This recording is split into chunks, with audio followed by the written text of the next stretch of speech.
I met Susana, I think 1 month ago, and we had a very strong connection since the first time we met. And then I did the soul plan reading with her.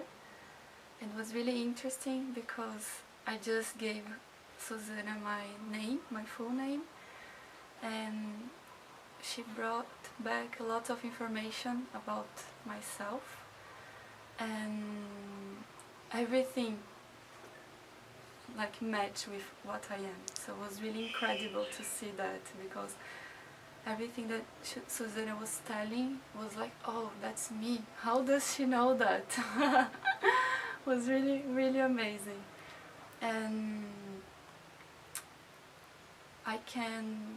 with that I could be aware with things that it's not right, patterns, things that it's always on me, and I'm aware of that and I can change, and things that it's inside of me but I don't have like power.